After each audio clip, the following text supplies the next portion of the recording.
Saturno Talks está no ar hoje com um convidado polêmico. Todo mundo que manja aí da ciência, que gosta, que acompanha os podcasts, sabe quem que é esse cara. E se você não sabe, ele é um químico muito bem conceituado no Brasil, tá na Academia Brasileira de Ciência e é um cara que eu tenho o prazer de receber aqui, uma honra, Marcos Eberlin. Obrigado, viu? Valeu, Renato. Para trocar uma ideia hoje aqui sobre um outro lado da ciência, que eu diria da ciência convencional, que é o que eu falo da ciência Saturno há muito tempo. Essas coisas de Big Bang, de o universo ter 12, 13 bilhões de anos, a Terra ter 4 bilhões e meio de anos. Esse cara aqui vai um pouco na contramão disso e vai conversar com a gente hoje, explicar um pouco melhor sobre isso. Obrigado por estar aqui, Marcos. Para quem não te conhece, quer se apresentar? Claro, Renato. Primeiro, um privilégio imenso. Eu sempre digo que quando você senta com alguém na mesa é que você respeita essa pessoa, quer conversar, quer debater. Olha que legal, muito obrigado por esse privilégio. E realmente a gente tem... Eu tenho tido um privilégio muito grande de, ao perceber novas evidências, sair um pouco dessa caixa. Infelizmente, a ciência hoje, né, Renato, ela fechou a questão. É o Big Bang, pronto, acabou. É a evolução, pronto, acabou. É mais lei do que a lei da gravidade. Qualquer um que se colocar contra é herege, é negacionista, é pseudocientista. Tá. E a gente doutrina, inclusive, as nossas crianças. Chega nas salas de aula, a gente nem apresenta outra teoria. Olha, é isso aqui, pronto, e acabou. E o que acontece? Eu tive esse privilégio, olha só, de perceber pelas evidências que há uma outra possibilidade. Tá, é isso que eu quero entender um pouco melhor hoje. Bora! Por quê? Porque a gente tá... Eu assisto todos os debates que você tá lá, você, o Jaime, o Sacani, o engenheiro Léo, a galera toda aí brigando, tá? Negócio quente na internet mesmo. E eu quero entender porque, assim, você falou da educação, dessa doutrina e tal. Eu realmente cresci entendendo um pouco do que é esse lance do Big Bang, da formação do universo. Então a gente vem dessa educação de realmente falar que o universo surgiu através de um Big Bang. Assim, na medida em que a gente vai evoluindo o nosso conhecimento na ciência, evolução até no sentido também da teoria da evolução, né? A gente vai entendendo que, na verdade, a ciência não afirma que existiu o Big Bang. Ela tem o Big Bang hoje como modelo que a maioria dos cientistas acreditam ser o que melhor explica o surgimento do universo. Dentro do que você estudou e do que você ensina e fala sobre, é o criacionismo, né? O criacionismo diz que, na verdade, não foi o Big Bang que deu origem ao universo. Qual que é a explicação para a origem? Olha, Renato, nós temos esse modelo científico, acho que a ciência é absolutamente sensacional, eu também gosto da ciência, eu sou cientista, eu milito na ciência, eu acho que a ciência é maravilhosa em vários e vários aspectos, mas o que é que a gente não pode fazer em ciências? A ciência, a gente nunca pode achar que achamos a verdade absoluta sobre qualquer coisa que a gente investiga. A ciência é a cultura da dúvida. Duvidar é preciso. Então, o que é que não se pode fazer em ciência é quando você acha uma teoria, descobre um modelo, acha que aquele modelo está certo e vai eternizar esse modelo. Olha só, esse modelo é verdadeiro e ninguém pode discutir.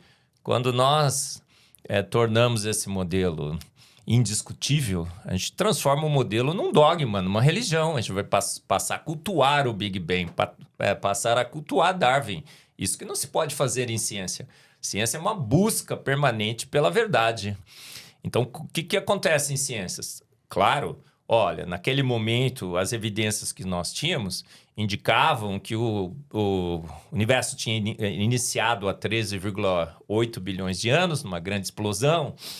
O nada tinha se transformado no tudo. Não tinha matéria, não tinha energia, não tinha espaço, não tinha tempo. De repente surge a matéria, energia, espaço, tempo. Ao longo de bilhões e bilhões de anos vai se estruturando. Temos a radiação cósmica de fundo, medimos certinho a idade do universo, 13,8.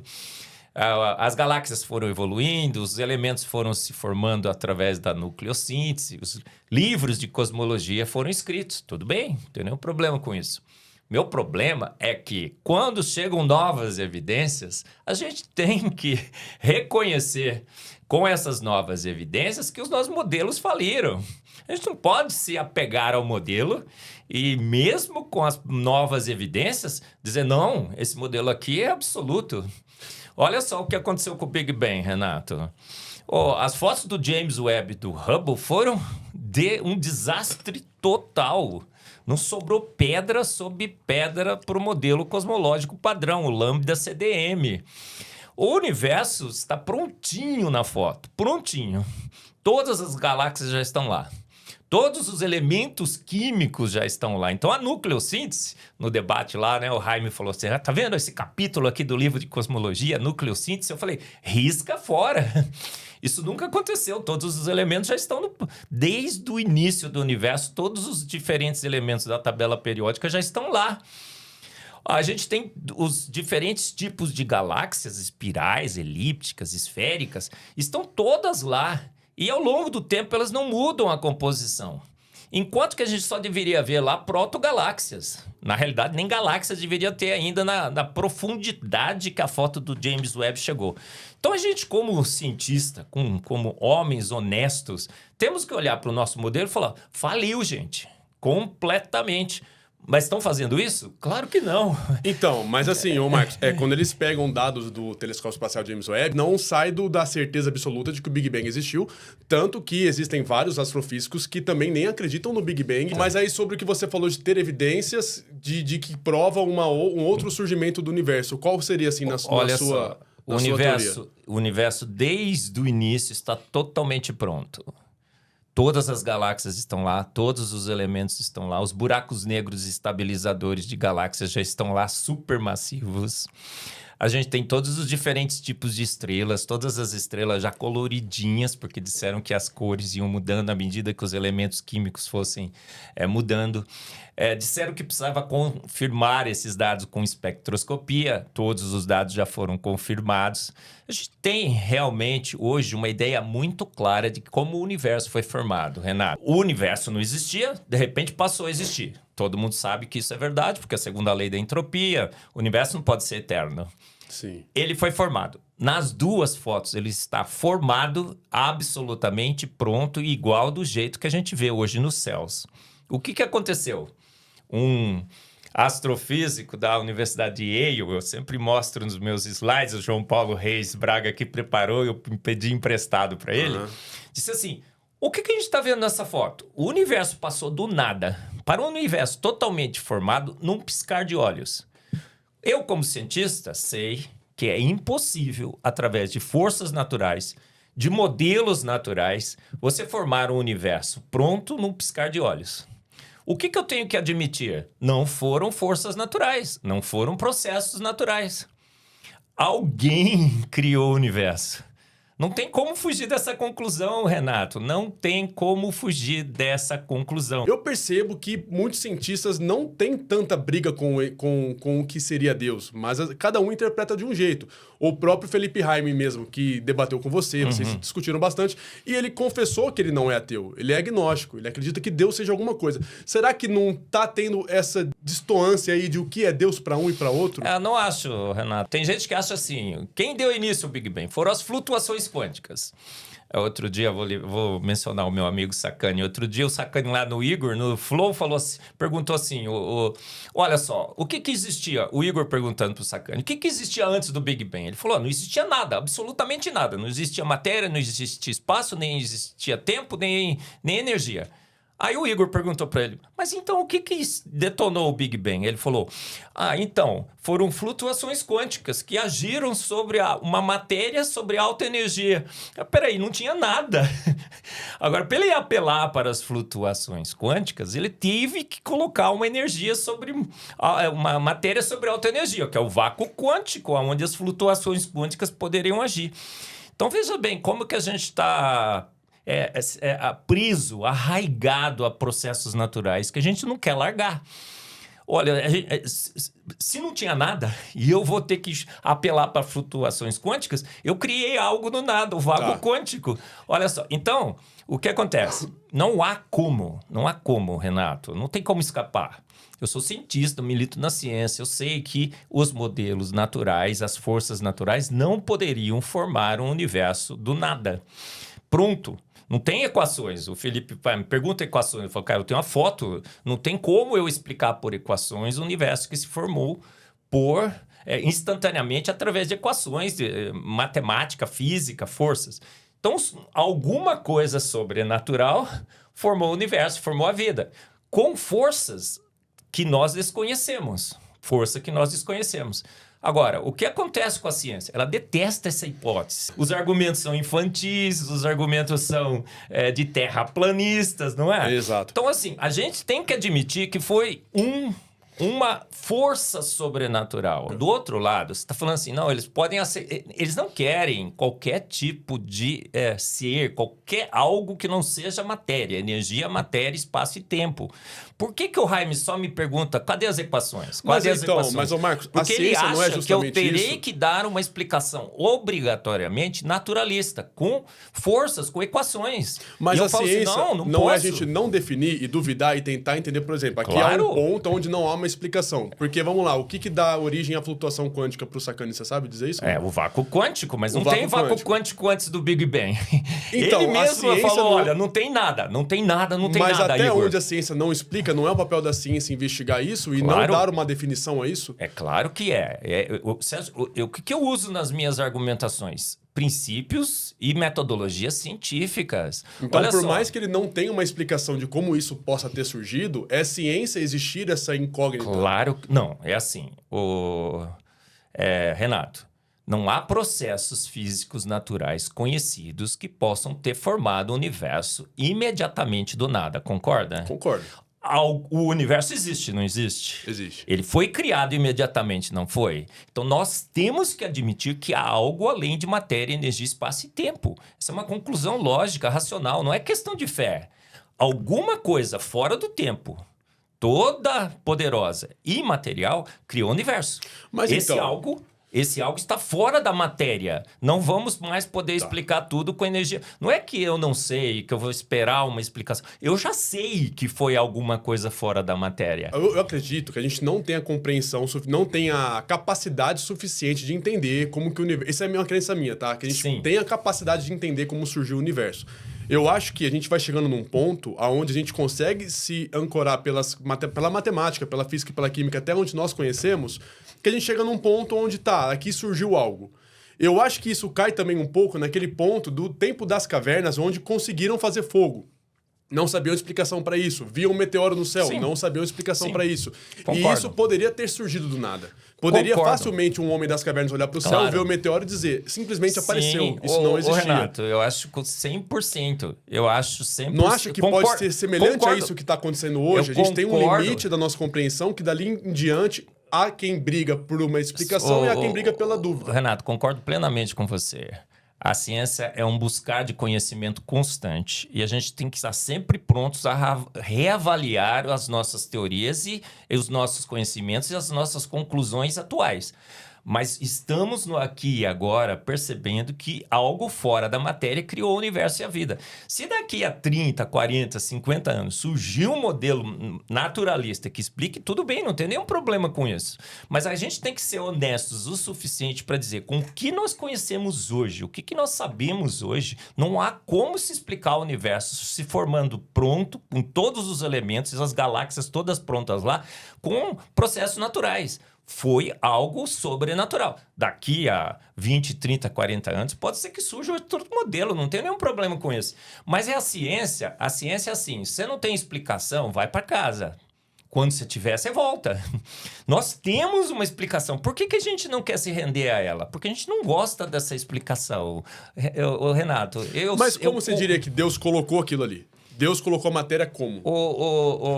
Renato, eu sou cristão, eu entendo que é o Deus bíblico, que se revelou através da sua palavra. E que se fez homem em Jesus Cristo, certo? Certo. O que aconteceu com Jesus quando a mulher que vertia sangue? Ela encostou na roupa de Cristo, e a Bíblia diz que Jesus fala assim, senti que de mim saiu o poder. E ela imediatamente foi curada. Então, o que acontece? Deus age, eu não acho que Deus é mágico. Ele pega a varinha de condão, né, e cria o universo. Ele tem poderes, ele usa forças que a gente desconhece. O próprio Cristo falou, senti que de mim saiu o poder. Olha que versículo bíblico sensacional. Ele está dizendo assim, cara, alguém capturou a minha força. Um poder meu, uma força, a Bíblia chama de virtude. Uma virtude minha escapou. E a mulher foi curada imediatamente. Então Deus usa forças, usa processos que a gente desconhece. Ele andou sobre as águas. Como é que ele andou sobre as águas? Ele cancelou a gravidade. Tá. Como é que ele transformou água em vinho? Ele chama as coisas à existência pelo poder da sua palavra. Lázaro estava morto há 4 dias, cheirava mal. Ele falou, sai para fora. Ele saiu. Então nós sabemos que há um ser que se fez homem em Cristo, que domina poderes e tem forças que a gente desconhece. Não é milagre. Na realidade, pessoal, o que a gente chama de milagre é algo que a gente desconhece apenas. Não é assim um mágico, né? O próprio Papa falou assim, Deus não é mágico. Nisso eu concordei com ele, né? O que morreu antes. Ele tem forças, ele tem poder para criar o universo do nada, com forças que a gente desconhece, que a gente não vai conseguir explicar com matemática, com física, com química. A gente tem que admitir que a ciência é limitada, que a ciência não tem explicação para tudo. Eu quero aproveitar que eu estou aqui com você, porque eu quero tirar dúvidas, porque eu realmente me interesso e realmente tenho muitas dúvidas. Mas quando a gente fala de Deus ter criado, Deus é um ser poderoso, agora até voltando àquilo que eu estava falando do tempo das cavernas, descobrir o fogo e avistar coisas. Houveram tempos em que chamavam-se de bruxas, pessoas as curandeiras, quem fazia fogo, quando surgiu o remédio, coisas milagrosas. Tem várias passagens na história da humanidade onde fenômenos que não sabiam ser explicados, que a gente não sabia dizer como aquilo acontecia, mas que alguém poderia ter dado origem àquele fenômeno, a gente achava que aquilo lá era algo místico, algo esotérico. E aí depois soube da explicação. Será que a gente, assim, nessa mesma analogia que eu tô fazendo, voltando agora pro tempo das cavernas, a gente não pode estar passando por algo parecido e não saber explicar e estar atribuindo isso a um ser criador? Pode, não tem nenhum problema com isso, Renato. Mas quando a gente viu a foto do James Webb, a foto mostrou que o universo foi feito pronto. Não é uma magia, não é nada místico. É um dado. E contra a foto não tem argumento. O universo está prontinho lá, desde o início. Tudo tá lá, os buracos negros, os elementos, tudo. Cara, não foram processos naturais que criaram o universo. O universo foi formado por um processo sobrenatural. Daqui a algum tempo, pode ser que a situação mude. Mas hoje a gente não tem nenhum modelo, nem o Lambda CDM, nenhum dos outros modelos. Por quê? A gente foi observar nas fotos dos telescópios e tudo mais, Renato. O universo não é isotrópico e não é homogêneo como a gente pensou. Aquela distribuição homogênea de matéria e de estrutura. A gente tem os grandes anéis descobrimos grandes anéis de galáxias, arcos de galáxias, a muralha de Hércules, 10 bilhões de anos-luz de extensão, provando claramente que o universo não é homogêneo e não é isotrópico. Eu discuti com o Jaime, inclusive, né? Ele é dessa área. Falei, Jaime, caíram todos os modelos. Porque todos os modelos matemáticos para a origem do universo precisam de um universo ou homogêneo, ou isotrópico, ou os dois. O universo não é homogêneo, não é isotrópico. Então, hoje a gente está totalmente desprovidos de modelos naturalistas para explicar o universo. O universo existe... Não tem como negar. Isso aí eu vou deixar pro Jaime reagir aí e explicar. O universo existe... Corte pro Jaime. Ele foi formado pronto... E a gente tem que admitir que um ser de... Agora, deixa eu te falar também sobre... veja bem, é só do lado do obscurantismo medieval, do sobrenatural, que essas teorias foram caindo. A gente acreditou, por 17 séculos, que a vida tinha surgido por geração espontânea. Era uma teoria científica. Você deixava uns trapinhos lá com comidinha no canto, os ratos surgiam. Os sapos se formavam no lodo dos pântanos. Isso era ensinado. Não, mas aí na teoria da evolução não nasce o sapo. Vai nascer um ser ancestral, uma célula ali sabe que vai evoluindo. Sabe o que é a teoria da evolução? Sabe como chama a evolução? A teoria da evolução? Geração espontânea 2.0.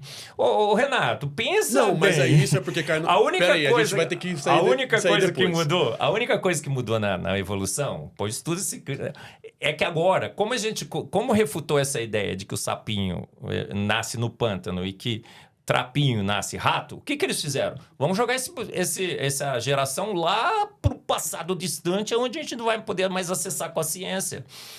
Evolução é uma geração espontânea 2.0. E a gente está falando assim, veja bem, isso é ciência. Não é, Não, Renato. espera, vamos voltar a um ponto, que eu vou querer chegar aí também. Bora. Mas espera aí, você falou assim, ó, a gente tem que admitir que há algo que criou o universo e tal. Sim. Vamos lá, a gente tem o seu lado que diz que temos que admitir que Deus criou o universo, e a gente tem o Sakane, por exemplo, que né, você até citou ele, sobre ele dizer que foi o Big Bang. Foram as flutuações quânticas. Porque, Flutuações quânticas, Big tá, Bang, que vem antes da Renato, explosão do Big Bang. você... Cientificamente, você pode admitir que foi um criador que fez o universo? Claro. Porque assim, o Sakane falando que não, que foi uma flutuação quântica, se houver uma outra explicação para esse ponto da flutuação quântica ser explicado de uma outra forma, mudaria o embasamento dele de como que o universo surgiu. Se viesse uma proposta que fosse mais coerente, explicasse melhor os fenômenos que a gente conhece hoje. Eles estão esperando um modelo naturalista, para conseguir salvar a situação.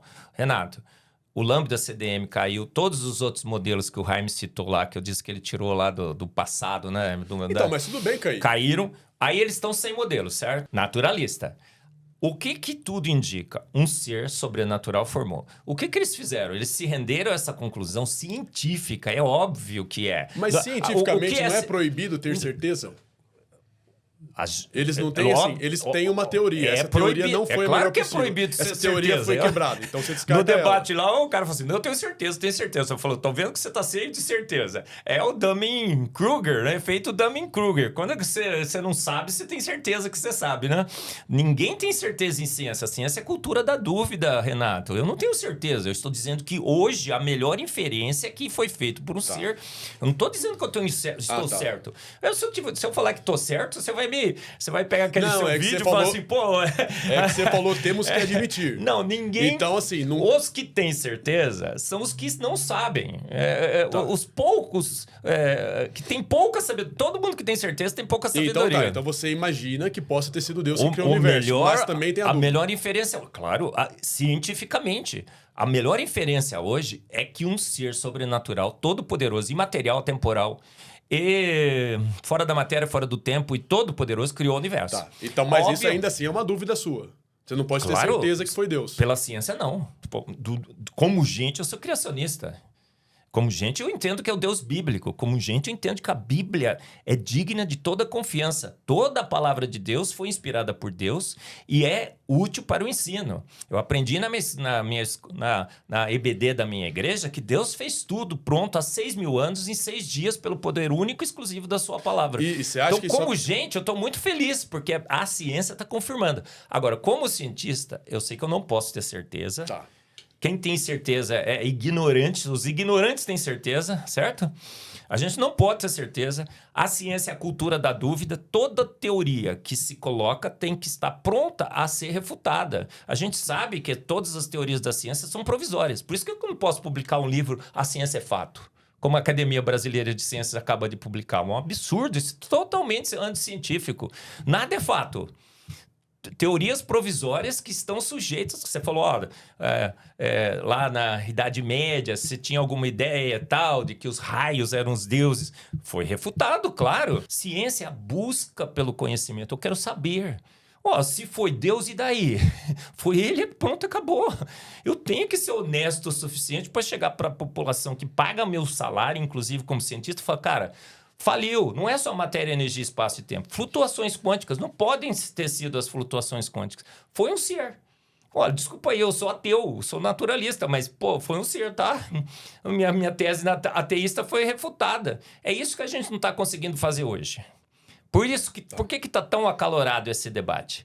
Porque a gente chutou a santa do outro. Ô, Renato, você tem alguma dúvida? Eu não tenho dúvida nenhuma. Nós chutamos a santa do naturalismo.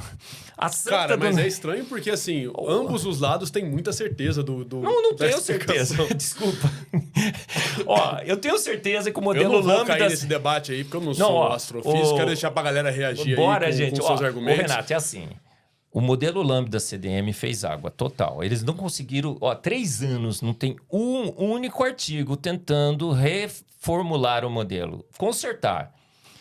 Aí, por que o Jaime puxou aqueles modelos do passado? Porque estão tentando agora pegar umas relíquias. Mas não dá também, porque o universo não é homogêneo nem isotrópico, esquece. Eles estão sem modelo. O que eles fizeram?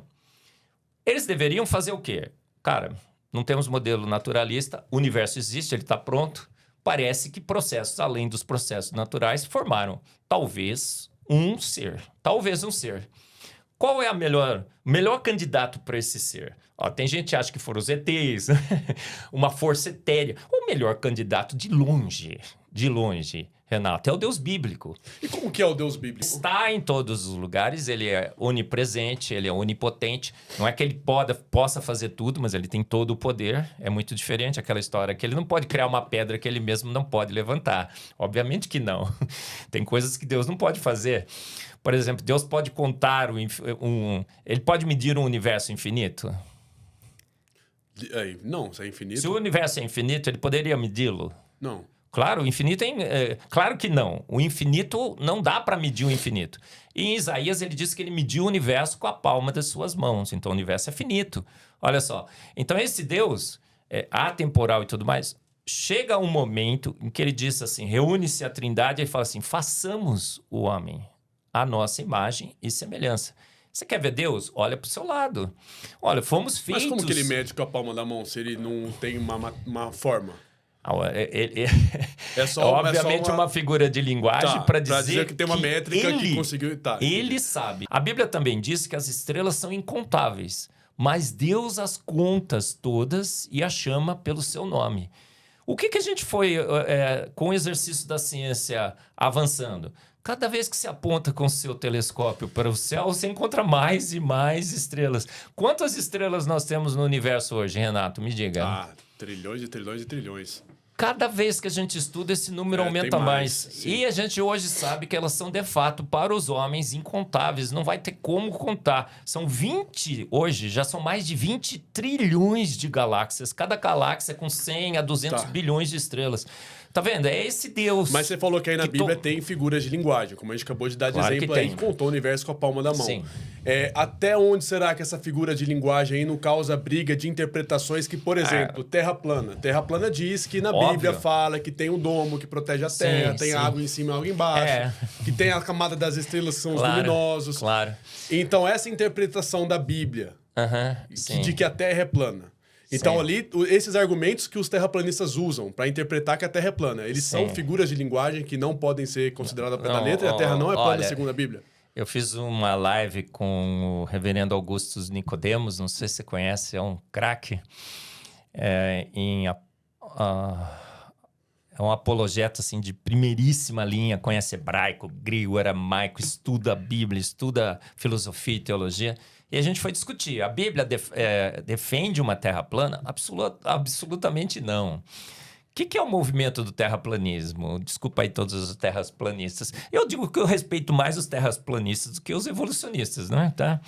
Eu acho que os argumentos são bem montados. São todos equivocados, mas são bem montados.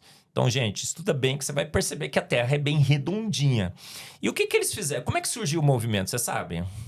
A gente foi estudar. O movimento do terraplanista surgiu um movimento de youtubers querendo monetizar, criaram uma narrativa muito bem estruturada. Parece que os argumentos fazem sentido. Me falaram uma vez que era de brincadeira que eles fizeram isso, aí eu já não sei. Eles queriam monetizar, ficaram milionários. Agora, para dar suporte também religioso a esse movimento, pincelaram versículos da Bíblia que não tem nada a ver. O sol nasce num extremo e morre no outro. O que a Bíblia faz? Existe um referencial absoluto de posição no universo? Onde que uma coisa está parada ali a posição zero? Não existe. Então, a Bíblia, quando ela descreve os fenômenos do ponto de vista do observador terrestre. Sim. Óbvio que o sol se põe, o sol nasce de um canto. A Bíblia está descrevendo todas as coisas do referencial do observador terrestre. Então, naquela live, eu falei, tá vendo? Esse versículo foi corrompido. Não há nada na Bíblia que Deus está sentado sobre o globo da Terra. A palavra é kron em hebraico. Tem várias palavras em outras línguas similares ao hebraico, em que essa palavra é bola bem redondinha. Então a Bíblia já deixava claro em Isaías que ela era bem redonda, a terra é redonda, eu não tenho dúvida nenhuma que a terra é redonda, né? Então, olha, veja bem, quando você vai na Bíblia e extrai versículos para corroborar a sua tese, eu posso defender a tese que eu quiser com a Bíblia, você sabe disso. Né? Você vou lá, cato um versículo aqui e tiro fora do contexto e vou defender essa... A culpa não é da Bíblia, a culpa é de quem corrompeu, quem distorceu. Agora, todos os versículos bíblicos contam a mesma história, tem todos uns links, correlações. A Bíblia é sobrenatural, todas as histórias, os reis da Bíblia, de fato, existiram. Todas as cidades, Renato, que a Bíblia relatou, muitas delas, a arqueologia falava, isso daí não existe, essa cidade nunca existiu.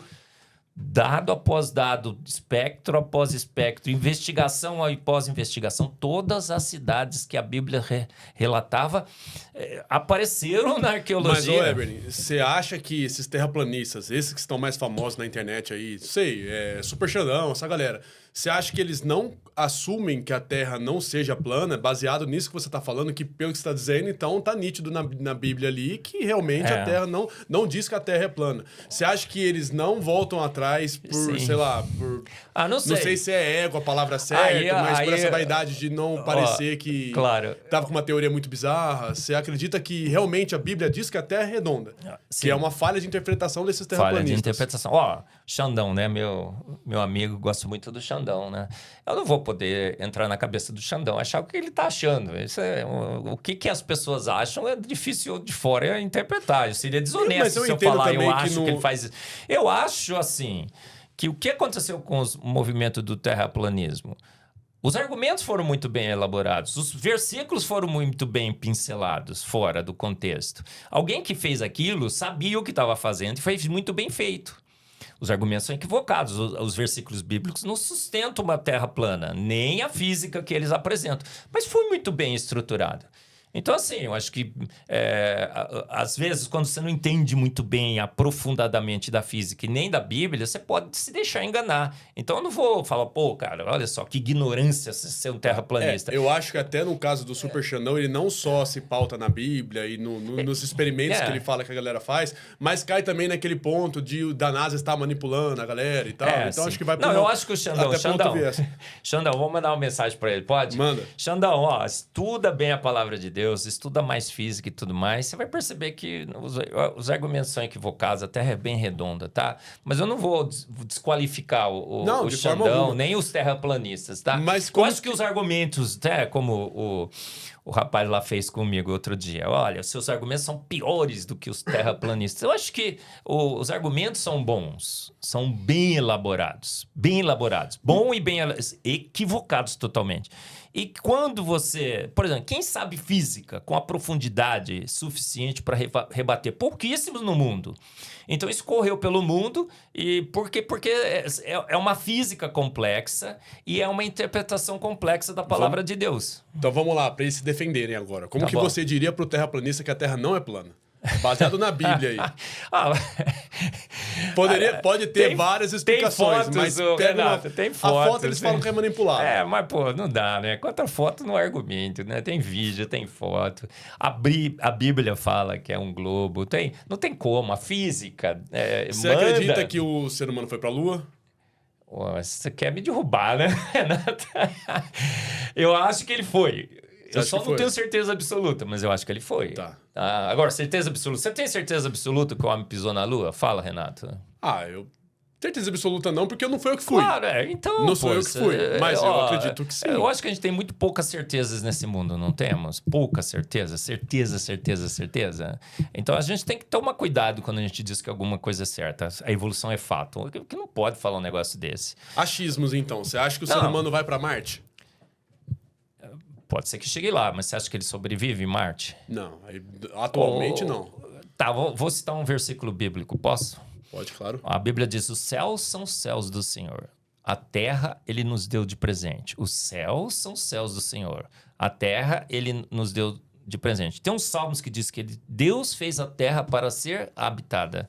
Os outros mundos são caóticos. Isso significa que só tem vida na terra. Porque os céus são os céus do Senhor. Para então, manifestar por que o Senhor a sua glória. faz lugares onde possam ser habitado vida? Qual então, é? por exemplo, Qual? não habitado, mas a vida pode existir. Por exemplo, numa lua de Júpiter, de Saturno, onde a gente tem os elementos químicos principais para a formação de vida. Tem um núcleo aquecido, tem uma crosta de gelo que protege um oceano de água salgada. Renato, tem várias condições ali que poderia nascer algum tipo de vida, mesmo que seja bactéria. Se faltar uma, a vida não está lá, certo? Se faltar uma única, certo? Você precisa de todas, concorda? Depende do tipo de vida. Todas. A gente ainda pode ter um tipo de vida exótica, mas assim, alguma vida microbacteriana numa condição específica. A gente tem, por exemplo, lugares aqui na Terra onde são completamente inóspitos e a vida se forma. Lugares onde não bate luz do sol em nenhum momento do dia. Vida simples, rudimentar? Vida simples. Extremamente complexa. Não tem simples na vida. Não... Tá, lá no debate, no último debate, eu mostrei assim, ó, a gente pegou a vida mais simples da Terra, o Pagilebacter, eu chamo de Ubi, Ubique. É uma bactéria. 1.375 genes. Com os 1.375 genes, ela expressa milhares e milhares de proteínas, carboidratos, tudo. É uma máquina super... Tem membrana celular, tem maquinaria, tem as quinesinas, tem as aquaporinas. Né? É um ser... A vida, não existe vida rudimentar, Renato. Esquece essa ideia. E por que Deus criou, então, essas luas, esses planetas, com tantas características diferentes, não tendo vida e não sendo para o ser humano explorar? Romanos 1,20 diz assim... porque os atributos invisíveis de Deus, seu eterno poder e sua divindade, seriam vistos claramente na sua criação. Ele quis demonstrar o seu poder, a sua glória, a sua força, a sua capacidade inventiva. Mas isso não cativa o ser humano a querer e desbravar e conhecer esses lugares, que sim. Mas ao mesmo tempo... Mas aí, ao mesmo tempo, o ser humano não pode. É como se Deus fizesse assim, Vamos supor, então, tá? Vou fazer uma analogia aqui. Bora. Tem um pai com um filho dentro do quarto dele. Sim. Ele faz o quarto pro filho e fala, você vai ficar nesse quarto, não sai daqui por nada. O resto eu fiz pra você contemplar, mas você não pode sair do seu quarto. Não disse. E aí ele faz pode. um playground... Não, contemplar sim, mas ele não pode ir até lá. Pode? Quem nos deu a capacidade de criar espaçonaves, explorar o espaço? Deus! Então Deus fez pro ser humano explorar o universo mesmo. Pra ir até os planetas, pra ir até as luas. Bom, a gente está tirando fotos do universo com o James Webb. O James Webb é uma criação humana absurdamente incrível. Então Deus não proíbe o ser humano a ficar nesse quarto aqui, não ficar nesse planeta.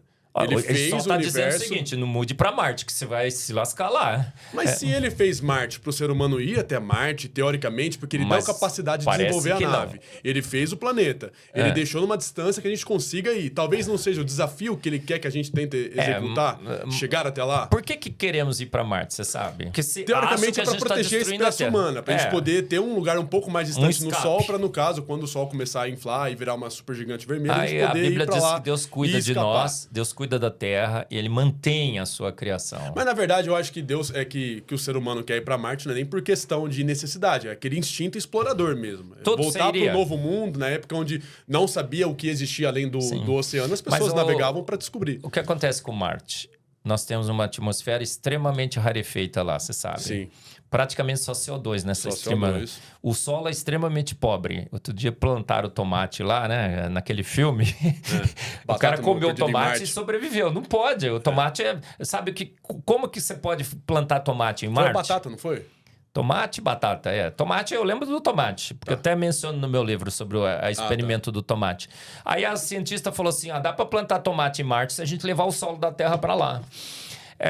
A radiação, o vento solar que bate em Marte vai queimar toda a plantação na superfície. Então a gente tem que cavar um buraco dentro de Marte para proteger do vento solar. O Sol, como é que vai fazer? Tem que tudo artificial em Marte.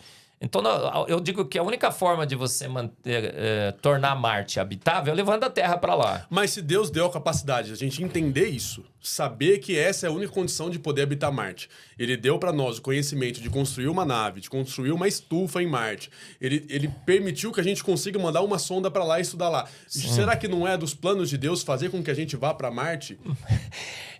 Pode ser. Mas o que acontece?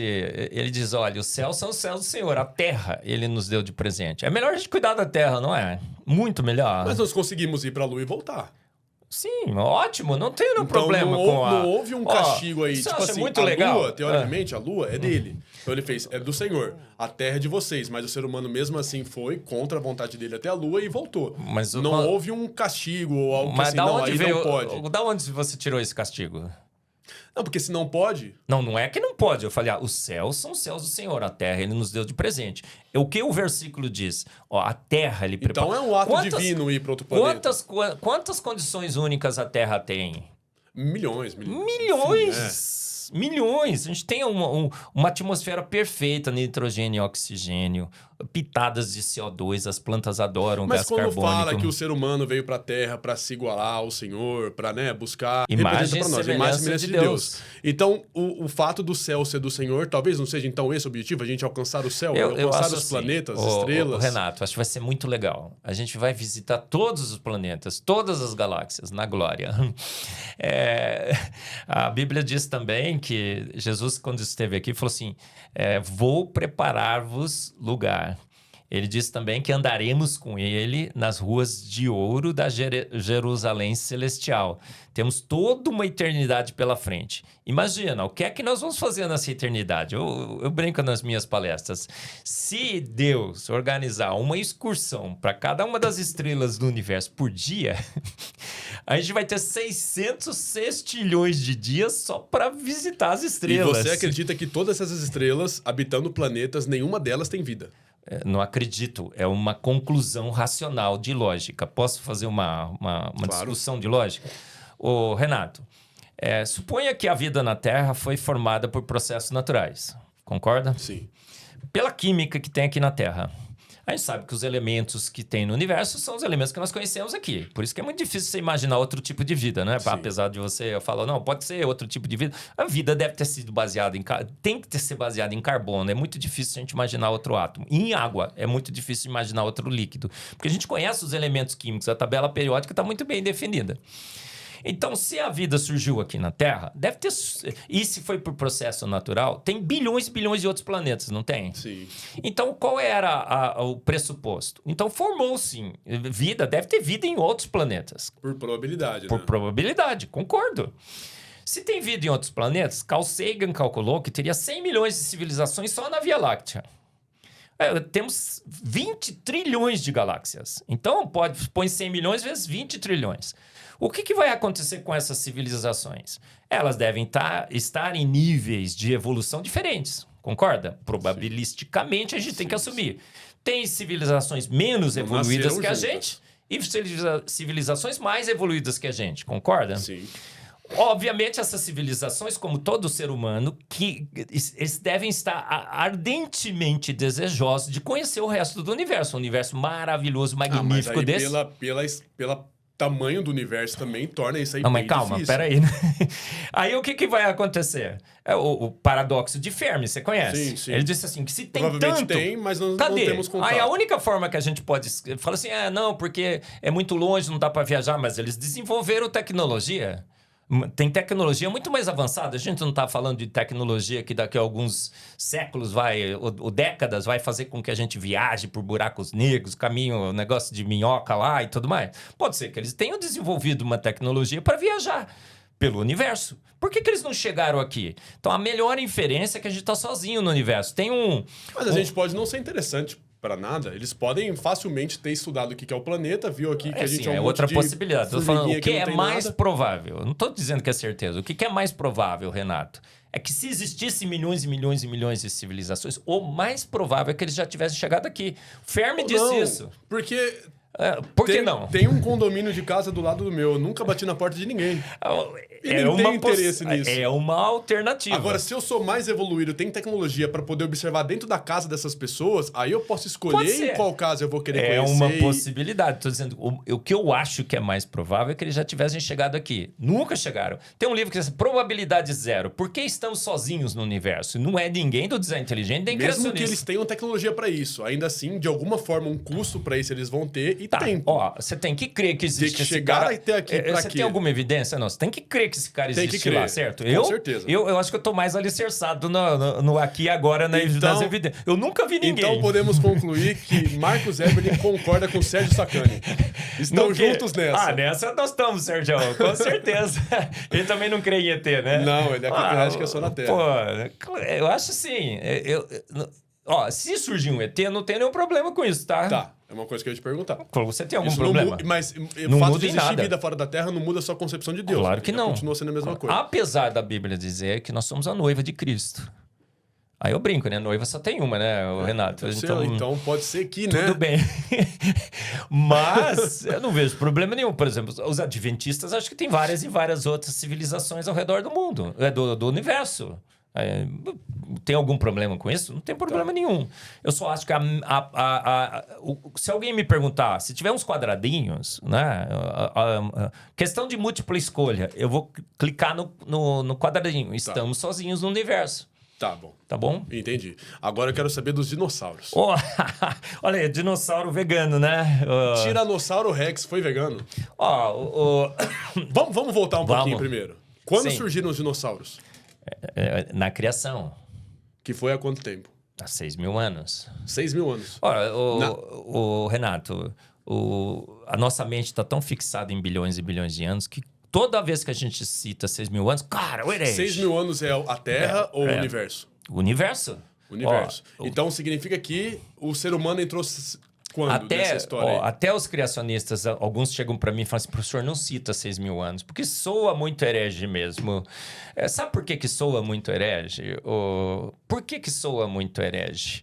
Porque a gente crê piamente nos bilhões de anos. Nossa mente foi doutrinada para milhões e milhões e bilhões de anos. Então, qualquer coisa que saia fora disso, é heresia. Cara, mas 6.000 é muito novo. Se eu for pensar assim, se eu for pensar em vida média do ser humano, 100 anos, tá bom que lá para trás era bem menos, mas 100 anos a média de uma vida do ser humano. Eu tô falando de 60 gerações para trás. Claro, traça a civilização para o passado. Mas a civilização começou quando? Você tem alguma evidência sólida de qualquer tipo de civilização há 4, 5 mil anos atrás? Claro, a expansão populacional tem várias e várias evidências. Por que a foto do James Webb é tão espetacular? Qual foi o primeiro ser humano? Há quanto tempo atrás? Deixa eu falar da foto primeiro. Peraí, eu já te falo. 6.000 anos, Adão e Eva no paraíso. Olha só, a minha interpretação científica e teológica. Agora, por que a foto do James Webb, Renato, foi tão espetacular? Porque ela acabou com os bilhões de anos. Ela acabou com os bilhões de anos. Herege agora é alguém que senta na mesa e fala de bilhões de anos. Para mim tá? Pseudocientista, negacionista. Por quê? Porque a foto do James Webb foi tirada e o universo está absolutamente pronto lá. Fomos medir a distribuição das galáxias. Renato, elípticas, esféricas, elípticas e espirais. Vamos pegar a evolução de Hubble. Espirais, elípticas e esféricas. Medimos no tempo zero lá do universo, uns 200 milhões de anos. Fomos tirando foto ao longo do tempo, entre aspas, porque o tempo não passou, dos desvios para o vermelho, o Z lá, né? Z14, Z13, Z12, a distribuição de galáxia é homogênea, ela não mudou ao longo do tempo, entre aspas. Qual é a conclusão dessa evidência? O universo foi feito pronto e não passou o tempo sequer suficiente para mudar a distribuição das galáxias. A distribuição teria que mudar. As galáxias espirais, você sabe muito bem que você estuda isso, né? A rotação interna, ele roda mais rápido internamente do que externamente. Então, elas estão convergindo para a elíptica e elíptica para esféricas.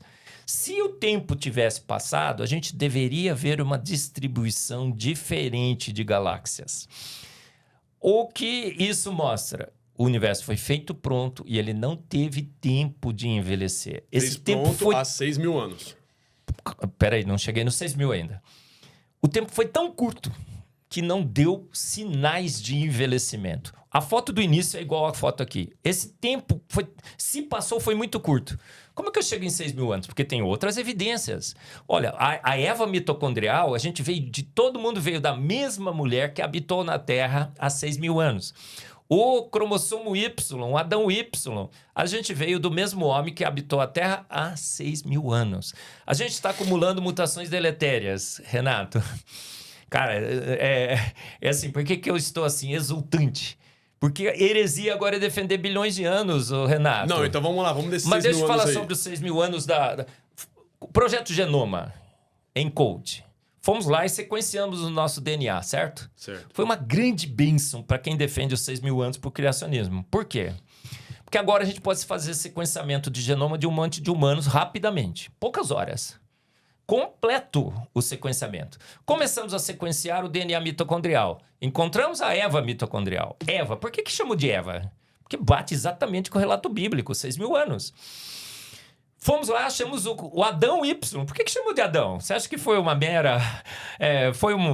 tirar uma com a Bíblia? Vou chamar de Adão? Não, o cara viveu há 6 mil anos. A gente veio do mesmo homem, da mesma mulher que habitaram a Terra há 6 mil anos. O pior veio depois. A gente tem um monte de sequenciamento de humanos. Descobrimos pelo Projeto Genoma que a gente acumula 50 a 100 mutações deletérias por geração, Renato. Uma geração demora quanto tempo? 20 a 25 anos, até a mulher ter um filho. Medimos a média de mutações deletérias que os humanos têm ao redor do mundo. O que descobrimos? Pouquíssimas, ainda bem. Se a gente tivesse aqui há milhões e milhões de anos, acumulando de 50 a 100 mutações deletérias por geração, não tinha mais um humano andando na Terra. A gente estaria tudo aleijado, cheio de doenças genéticas. Tinha sido extinto. A gente tem pouquíssimas mutações deletérias. Fizemos a conta, né, Jaime? Quanto tempo estamos na Terra segundo o número de mutações deletérias que nós temos no nosso genoma? Há 6 mil anos. Então, há 6 mil anos atrás, surgiu a Terra, o ser humano... Claro. E aí os dinossauros também, tudo. Tudo. Então, tiveram pessoas que conviveram com os dinossauros. Renato, por que não poderia? Porque eles eram carnívoros. Encontramos em praticamente todos os dinossauros super carnívoros, dentro dos seus estômagos e intestinos, restos de vegetais. Aí o outro cara fala assim, não, professor, não pode, porque pode ser que eles estavam rastejando e engoliram o vegetal. Quando a evidência é a favor deles, ótimo. Quando é a favor nossa, o cara... Mas olha só, mostra aí o dinossauro na sua camiseta. Maravilhoso, não é? Um bicho desse aí, com esse tanto de dente, desse tamanho. Maravilha. Com a boca desse tamanho. Qual fruta ele comia? Tem muitos problemas com essa história. O dente é de carnívoro, portanto é carnívoro. Concorda? Não, eu quero tentar visualizar um bicho desse aí comendo maçã. Ao invés de agarrar ali um outro dinossauro ou um animal. Eu não falo que ele comeria fruta. Ele comia vegetais. Plantas. Plantas. Ele era herbívoro. Ele comia a árvore inteira. Árvore, folhas, capim, não sei. Eu não estava lá. Mas o seguinte, restos de vegetais já foram encontrados dentro. O que acontece com um bicho desse? Tem muitos bichos que têm dentes de carnívoros e são herbívoros. Morcego que é herbívoro, você vai ver lá o dente. Mas ele não podia ser onívoro, comer carne e vegetais? Eu não sei, né? Você acha que carne ele não comia? O que eu vejo?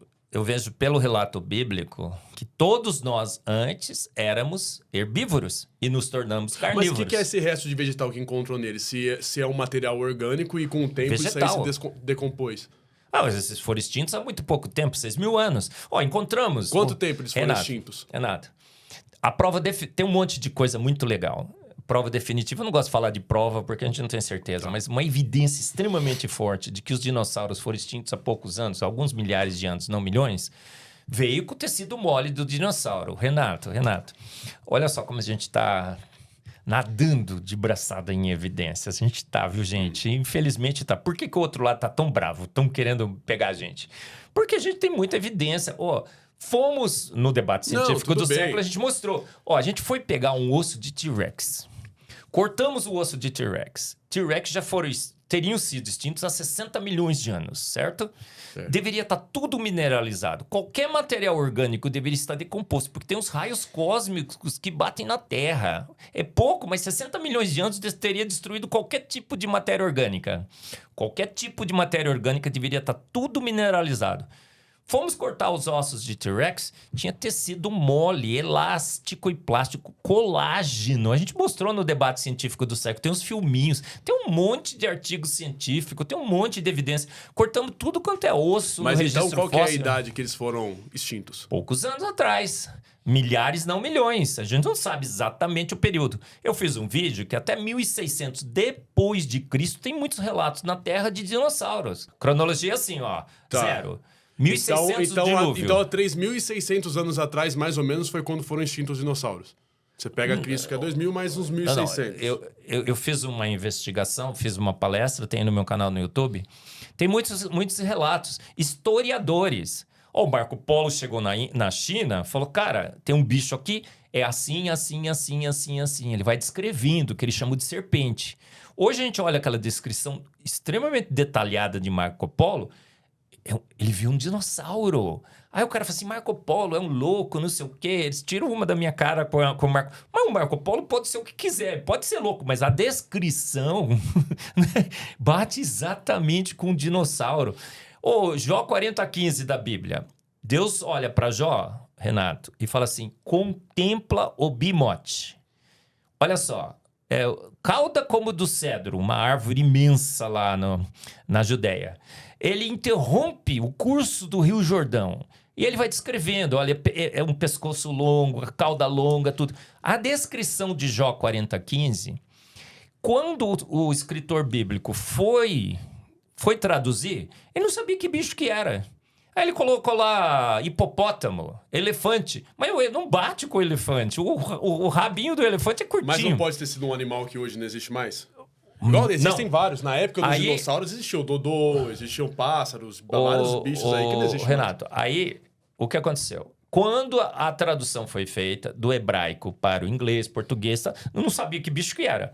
Os dinossauros foram descobertos. 1800 e pouco, começaram a encontrar ossos. Fomos escavando, de repente a gente encontra os saurópodes, os braquiossauros. A gente olha no relato bíblico e fala, cara, esse é um braquiossauro. Não, você quer uma evidência mais forte do que essa? De que, de fato... E Deus fala assim, cara, contempla. Jó 41 é a descrição de um dragão. O cara fala, professor Marcos, você é louco, mas dragão. Aí ele fez para contemplar um bicho desse tamanho para viver junto com a gente? Eles eram herbívoros. Ele quis dar um medinho no ser humano? Ele quis mostrar que ele era Deus, porque ele, segundo a... E como que eles foram extintos? Depois do dilúvio, fome e frio. O que acontece? Como que o ser humano sobreviveu ao dilúvio? Porque nós nos adaptamos ao mundo pós-diluviano. Eles não. Eles eram herbívoros, tinham consumiam uma quantidade imensa de vegetais que o mundo pós-diluviano já não tinha mais. Demorou muito tempo para, inclusive, repovoar toda a terra com vegetais. O clima mudou muito e eles foram extintos. Pós-dilúvio. O mundo se tornou bastante hostil para eles. Antes não era. Então, nós temos extinções que ocorreram pós-dilúvio. Eu converso agora olhando para a camiseta que eu estou tentando visualizar esse bicho. O dilúvio, vamos pro dilúvio. Bora. Você o fez dilúvio um vídeo foi sobre o dilúvio, né? Tá sobre bom. a Arca de Noé. Mas como que foi? Como que foi o dilúvio? Quando foi e como foi? Como que o ser humano passou ileso por esse período? É engraçado que no vídeo que você fez, você fala assim, não, é impossível. Então, pode ser uma coisa boa, né, uma lição para a humanidade. Não é impossível, Renato. Por que a gente acha que é impossível? Porque a gente não estuda o dilúvio. A gente não estuda o que, de fato, a Bíblia descreve. E a gente não estuda a ciência para interpretar à luz do dilúvio. A gente faz isso. Você acha que eu vou defender o dilúvio se é uma coisa, uma loucura, uma insanidade? Pô, eu tenho uma reputação como cientista também para preservar, não tenho? Mas como Então que eu posso foi? olhar para você aqui, Renato, e falar o seguinte: o dilúvio é plenamente consistente com as leis da física, da química. A gente pode, obviamente, a gente não pode dizer que o dilúvio aconteceu com certeza absoluta, que é um evento no passado. Mas as evidências de que ele aconteceu são muito grandes e não há impossibilidades. Por exemplo, você falou assim, ó, milhões de animais entraram na arca. Concorda com isso? Você acha que foram milhões? Bom, na minha concepção deveria ser, pelo número de milhões de espécies. O Michael Behe escreveu um livro... Já que o ser vivo não evolui, não transmuta. Qual é o limite da diversificação dos seres humanos? O Michael Behe e dos animais vivos. O Michael Behe escreveu um livro, A Involução de Darwin, que eu tive o privilégio de traduzir para o português, que diz o seguinte, o limite é a família. Se você tem um casal original da família, todo o pool de diversificação genética... Com aquele casal, daquela família, você forma os gêneros e as espécies todas. Todo o potencial de diversificação está no casal original da família. Então, quem que você teria que colocar dentro da arca? Porque outro dia, num debate, o cara falou assim, eu fui no zoológico aqui de São Paulo. Olha só, professor, só pelo zoológico já seriam milhares de animais. Então, todos os animais do mundo, milhões. Não caberia na arca. Claro que não. Com os gêneros e as espécies atuais. Agora, se você considera que um casal original de cada uma das famílias entrou na arca, que é o que os criacionistas que defendem o dilúvio consideram, quantos animais entraram na arca? Acabei de chegar dos Estados Unidos, um parque maravilhoso, o Ark Encounter. Milhões e milhões de dólares foram usados na construção daquela arca. Tudo lá dentro representando como que seria possível um dilúvio. Você acha que então, tudo louco, a arca maluco? teria que ter tido um casal de ser humano, um casal de orangotango, um casal de gorila, um casal de macaco prego. Não. Um de cada tipo de, por exemplo, Família. de primata ou não. Então, a família não pode ser aquele ancestral comum, que é a evolução disso? Não, é um só, né, na evolução. O ancestral comum é o Luca, né? E aí a família seria o quê? Um casal de caninos, um casal de felinos. Tem lá... Esse não é o ancestral comum? Porque é a partir desse casal de canino que foram diversificando as raças e as espécies, não é? Renato, a evolução propõe que um único ser nessa Terra deu origem a todos. Não vou nem cair nesse ponto. Mas assim, então a evolução pode ter surgido a partir da Arca de Noé.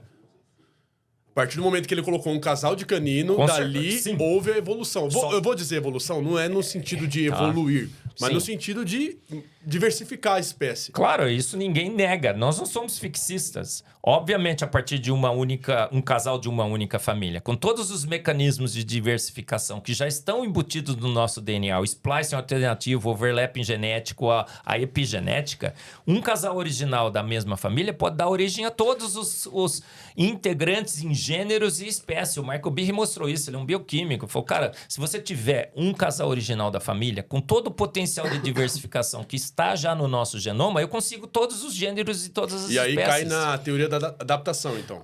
Não é evolução, é adaptação. Então, por exemplo, o ser humano, a espécie nossa, começou a utilizar mais o cérebro, por ser um órgão que exige muita energia, então tem 2, 3 quilos, mas ele exige 20% da energia do corpo. E isso faz com que nós passamos a usar cada vez menos do corpo, para não gastar tanta energia e deixar essa energia disponível para o cérebro. Então diz, na teoria da adaptação, da evolução, que a gente começou a ter o corpo mais fraco para poder ter a mente mais forte, para poder ter essa distribuição de energia. Para onde que essa energia estava sendo usada, que no caso nosso é na evolução intelectual.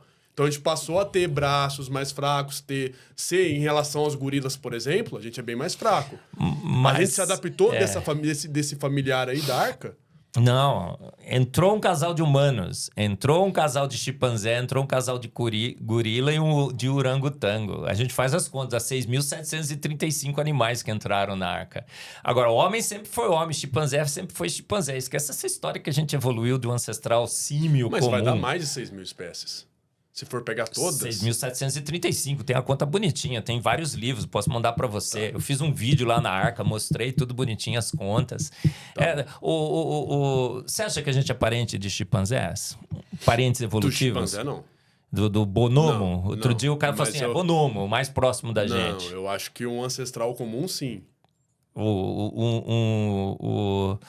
Um ancestral comum que deu origem a chimpanzé, humano, tudo. Aos primatas. Ela não tem a menor chance. Não tem a menor chance, cientificamente falando. Quanto que nós somos diferentes dos chimpanzés, dos orangotangos, gorilas e bonobos? Em o DNA, código 98% genético. igual. O absurdo, isso foi o maior fake da história da ciência, Renato. Enganaram todo mundo com esses fake de 98%.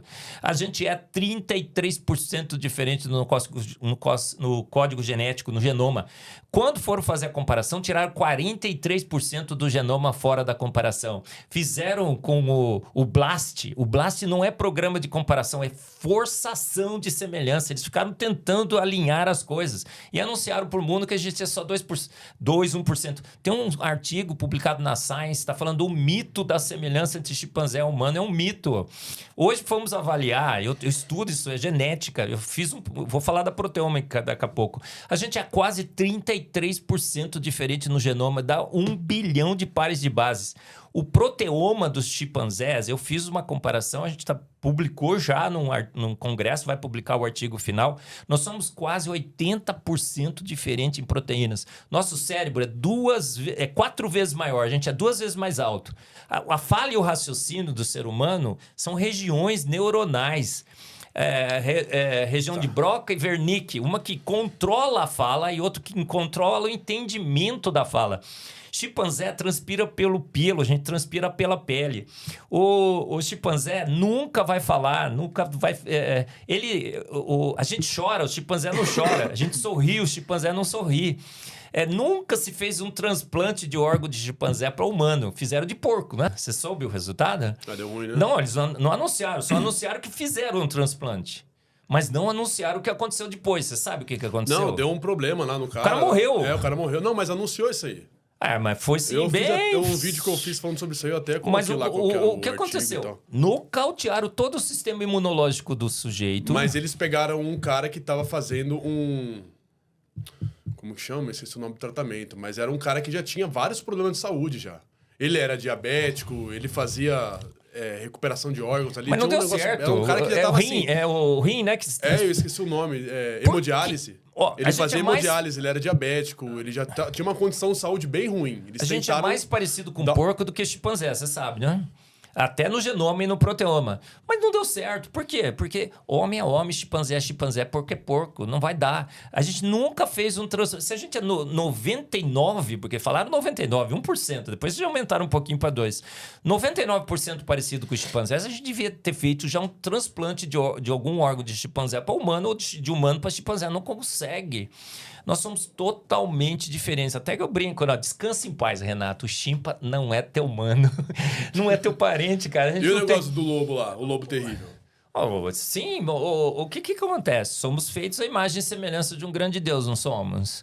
O que aconteceu com o lobo? Ele foi extinto, mas a gente conseguiu recuperar parte do seu DNA.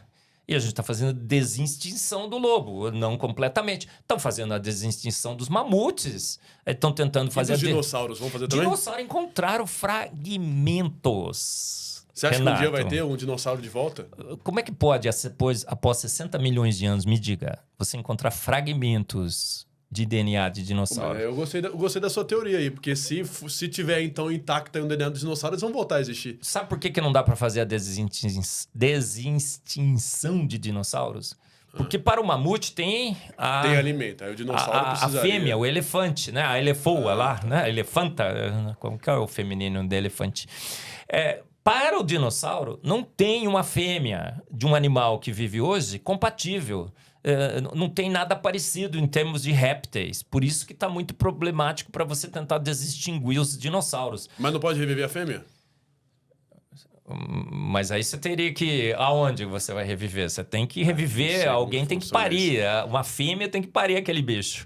Por mais que você construa o DNA. O mamute está para ser... A desextinção está para completar. Maravilha. Por que eles foram extintos?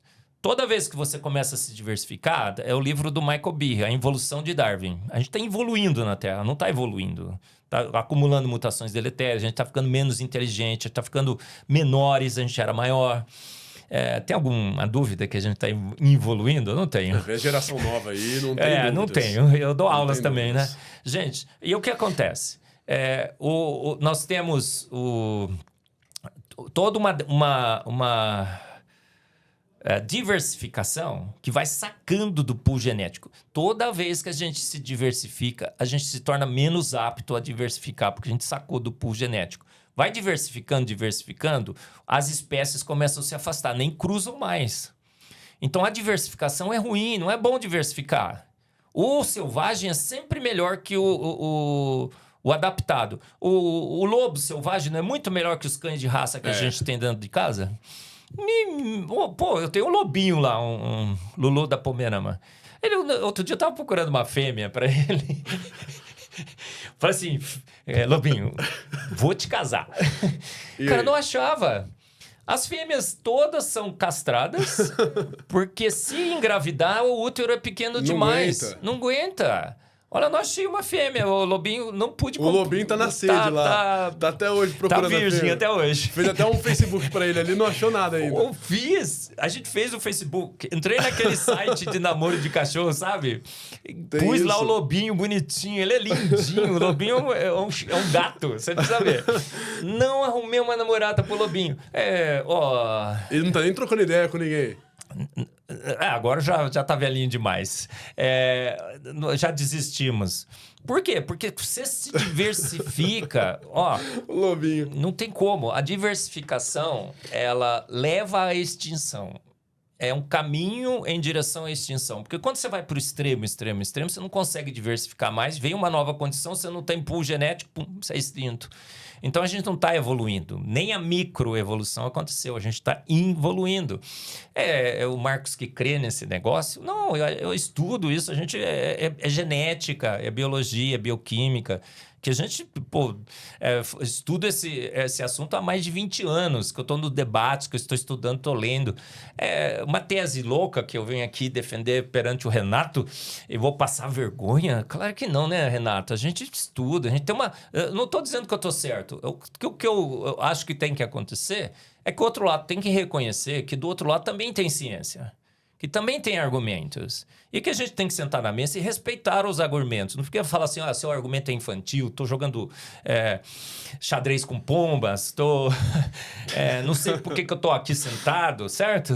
Sim, sim. Aí é desqualificar. Eu quero trazer todo mundo aqui para cada um dar uma visão, assim, fora desse ambiente acalorado que é o debate. E também o debate eu percebo que está tendo muito essa farpa de um nem querer ouvir o outro, nem entender, nem chegar a ponto de você poder explicar uma teoria sua. Então eu quero justamente trazer todo mundo aqui pra gente poder ouvir um pouquinho mais de cada um dos... A gente foi munido, a gente tinha slide, tinha preparado a apresentação, a gente apresentou os nossos modelos. O outro lado falou assim, não, eu tô tudo na minha cabeça aqui, eu nem preparei nada, nem sei por que eu tô aqui. Não é assim que a gente faz o debate científico e acadêmico das nossas origens. Primeiro você respeita que o outro lado tem posição. Quando é 6 mil anos, que absurdo. Que coisa infantil, 6 mil anos. Como não? A gente tem várias evidências. Você pode contestar minhas evidências. Falar assim, a Eva mitocondrial não é 6 mil, o Adão Y não é 6 mil, as mutações deletérias não é 6 mil. Eu tenho afastamento da Terra. A Lua está afastando da Terra, não está? Tá, 4 centímetros por ano. Tá bom, regride. Quanto tempo que a Lua bate na Terra? Aí 4 bilhões de anos. 1 bilhão e meio a Lua já bate. Meio bilhão de anos já tem tsunamis enormes na Terra. Como é que a vida surgiu há 3,5 bilhões de anos na Terra? O Sol tá o Sol tá esquentando, certo? Que é uma estrela, está esquentando. Regride há uns 500 milhões de anos... a água congela. Bom, eu não sei exatamente a explicação, mas acredito que esse distanciamento da Lua não seja algo constante. Então, houve um momento em que a Lua foi impactada através de um outro corpo, que pode ter sido Theia, né? Um outro planeta, impactou com a Terra, gerou a Lua. Então, nesse arremesso aí, ela entrou nesse ponto de órbita. Você crê nessa teoria da Theia? Sim. Não faz o menor sentido. Não tenho certeza de Tem nada, 4 modelos para a formação da Lua. Por que nós temos 4? Porque nenhum deles presta, o Renato. Todos os modelos têm seríssimos problemas. O da Theia, você teria que ter um astro batendo na Terra, com o ângulo certo, com a direção certa, com a velocidade certa, arrancar da porçãozinha certa, aquela porção certa. Mas durante a formação dos planetas, nesse momento conturbado do sistema solar, onde tava todos esses fragmentos sendo formados, o impacto era constante ali. Então por um curto período, podem ter formado vários pequenos planetas. Outro dia fizeram uma simulação. Aí fala assim, provamos. O Sacana até fez um podcast lá. A simulação prova que a Theia bateu na Terra e formou. A gente foi avaliar, nós já fizemos esse cálculo. Simular, eu posso simular o que eu quiser. Agora, o que depois que você faz a simulação, o que todo bom cientista deveria fazer? Calcular a probabilidade daquele evento. Nós calculamos a probabilidade daquele evento acontecer. Sabe qual é? Esgota os recursos probabilísticos do universo. Vai muito além do limite probabilístico de Borel. Professor, o limite probabilístico de Borel pode ser excedido. Não pode. O cara era matemático, trabalhava com probabilidades que todo evento em que a probabilidade for menor de que 1 em 10 elevado a 50, nunca acontecerá. É o evento contrário. Dentro dos recursos probabilísticos, que todo o universo conspirando ao longo de 13 bilhões de anos, esse evento da Theia batendo na Terra para arrancar a Lua jamais ocorreria. Tem um problema seríssimo com esse modelo, é o momento angular. A energia cinética do astro foi calculada, é X. Bateu na Terra. Aonde está essa energia cinética? Na Terra e na Lua. Foram calcular a energia, o momento angular da Terra e da Lua é muito menor do que requerido para arrancar o pedaço da Lua. O que eu tenho que concluir? Não tem momento angular no sistema Lua e Terra que justifique esse modelo. Mas a gente apresenta isso como uma lei do que a lei da gravidade. Olha, a Theia formou a Lua. Gente, é certeza absoluta. Certezas. Isso você tem certeza? Eu tenho certeza que a Theia nunca bateu na Terra para arrancar a Lua. Por quê? Porque os cálculos me mostram. Eu não tenho certeza que vai aparecer outro modelo. Isso eu não sei. Mas eu sei que aquele modelo não tem a menor probabilidade de ter ocorrido. Decentemente, eu não posso chegar a chamar um podcast e falar, gente, comprovamos que a Lua foi formada. Agora a gente tem um corte aqui para os matemáticos elaborarem aí a explicação e provar que o Weber... Nós já fizemos essas contas. A gente faz as contas. Do afastamento da Lua da Terra, tem o Jason Lisle. Ele é doutor em cosmologia, doutor em astrofísica, doutor em matemática. Eu não lembro os títulos dele, mas tem uns 3 doutorados. Tem todas as contas que ele fez. Professor, tem que regredir, fazer a conta de rotação. Ele fez todas essas contas para mostrar que 500 bilhão de anos já tem tsunamis enormes, porque é a Lua que causa as marés, para aniquilar qualquer tipo de vida. 1,5 bilhão a Terra já bateu na Lua. A Lua já bateu na Terra. 1 bilhão e pouco, a atração gravitacional já puxa a Lua. Como é que a gente pode dizer que tem 3,5 bilhões de anos? Tem alguma coisa errada nessas contas, não tem? Mas anunciam para o mundo? Claro que não. Fala assim, não, gente, a gente já provou matéria, energia, espaço e tempo. E do outro lado só tem os negacionistas pseudocientistas. Não é, Renato? Poxa vida, não pode. O debate é muito legal e a gente tem que continuar fazendo. Vamos trazer o debate para cá. Vamos trazer se trouxer o Jaime aqui, você vem? O Jaime disse que já está cansado. Cansado, né? Ele falou, nem sei o que eu estou fazendo aqui com o Marcos. Eu vou trazer o engenheiro Léo aqui, só que eu vou trazer 2 tacos de beisebol, 2 socos inglês. Nós vamos tirar a mesa daqui. Assim, o que aconteceu com o engenheiro Léo? Ele sentou na mesa e ficou falando assim, você não sabe química, professor, como é que se ensina que ΔG positivo a reação não ocorre? É só adicionar calor. Que absurdo, gente. A gente sabe que não é. Ficou me desqualificando como professor. Ele ficou dizendo assim, olha, o argumento é infantil. Você é pior que um bandido do PCC. Ele diz que eu sou pior que um bandido do PCC. Não dá para sentar na mesa com alguém que desqualifica o adversário assim, né? O Renato, não dá. E tem um monte de certezas. Mas vocês são amigos, são amigos? Claro que sim, mas não dá para sentar com uma pessoa então vamos que sentar amigavelmente. Que vamos não falar debate. de outra coisa. Ele não debate. Ele desqualifica o adversário com um monte de certezas. E é o Dunning-Kruger, um efeito Dunning-Kruger que incorporou no Léo, assim, absurdo, né? Tá, então vou ter que trazer vocês dois aqui para falar de outra coisa. Tá bom, tudo bem. Nada contra o engenheiro, tá? Eu oro por ele. Terminou o debate, eu cheguei assim, Léo, não quero vencer o debate, eu quero tocar teu coração, como quero tocar o seu, viu, Renato? Há um Deus que todas as coisas fez, ele te fez pronto pelo poder único e exclusivo da sua palavra. Você não é uma ameba evoluída, você é filho do Altíssimo. Deus te fez a sua imagem e semelhança. Eu quis te trazer aqui hoje justamente para entender um pouco mais do seu ponto de vista. E há evidências desse Deus, evidências claríssimas. A fé é o firme fundamento. Estais sempre prontos a dar razão da sua esperança. A fé cristã não é assim, crer em duende, fada madrinha, ET, chupa-cabra. Eu sempre digo isso, viu, Renato? A fé cristã, a própria Bíblia diz assim, estais sempre prontos a dar razão da sua esperança. Quando você sentar no debate, Marcos, a própria Bíblia diz, dê a razão da sua esperança. A Bíblia em Jó 12, de 7 a 9, diz assim, pergunte, porém, aos pássaros dos céus, aos peixes do mar, à terra, aos planetas, às galáxias, quem de todos eles ignora que foi o Senhor que os fez? Então, a fé cristã, ela exige que quem a defenda apresente razões, argumentos, ciência, biologia, química.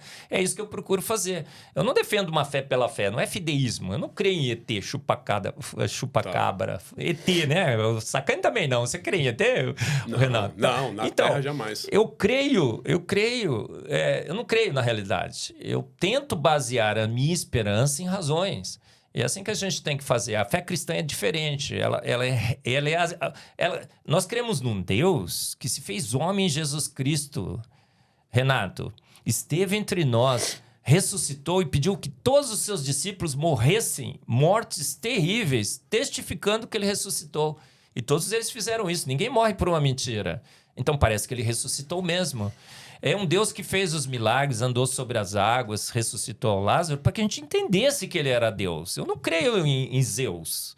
Eu creio no Deus que se fez homem em Cristo. Vimos a sua glória. Glória como do unigênito do Pai. Ele esteve entre nós. Como é que eu posso chegar e falar não creio em Deus? Eu não creio, eu sei que ele existe, porque ele esteve entre nós. Ele fez os seus milagres, ressuscitou, dividiu a história antes e depois de Cristo. Então não é irracionalidade. Por que a ciência não pode admitir que há mais do que matéria, energia, espaço e tempo nesse universo? Temos que fazer isso. A gente é obrigado, inclusive, a seguir as evidências. Doe a quem doer. Tá, legal. Eberlin, pra gente fechar aqui... Bora! Eu vou te pedir uma foto do Lobinho, que eu vou colocar a foto dele aqui. Quero que a galera aí manda...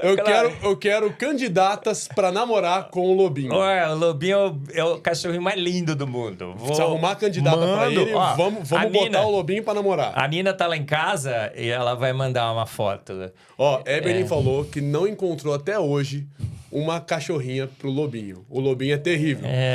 Não é o lobo terrível, mas o Lobinho é terrível. Então, deixa aqui a foto das cachorrinhas de vocês que o Eberlin vai escolher qual que vai ser o alvo do Lobinho. O Lobinho tem todo o amor pra dar e não tem uma candidata aí, puxa vida. E ele é lindo. O Lobinho é lindo e ele dá conta, né? Com certeza. Então tá feito. Então queremos uma namorada pro Lobinho. Bora, Renato. Obrigado pela sua presença.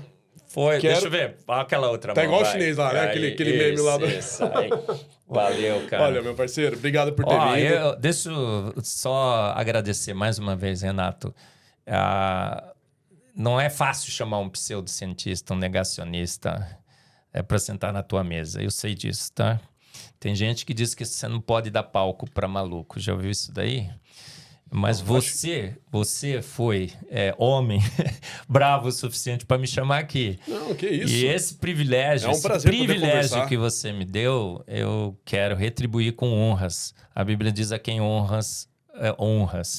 Então, gente, foi sensacional, Renato, me chamar aqui, porque não é fácil chamar não, tá? Obrigado, eu sei que não é, porque toda uma galera dizendo, não chama. Não dê palco, não dê isso, não sei o quê. E muito obrigado por esse privilégio, pela honra que você me deu de mais vezes. Sentar na mesa contigo, tá bom? E num ambiente, né, de paz. Claro. Aqui eu queria conversar e conhecer o Eberlin num ambiente de paz, sem tretas. Claro. Mas foi muito legal. Galera, se você gostou, deixa o seu like aí, comenta o que você achou. Quer ver debate, quer ver o Eberlin com alguém? Comenta quem aqui embaixo nos comentários. Se inscreva aqui no canal se não for inscrito. Valeu pela sua presença. Até o próximo Saturno Talks. Falou. Valeu.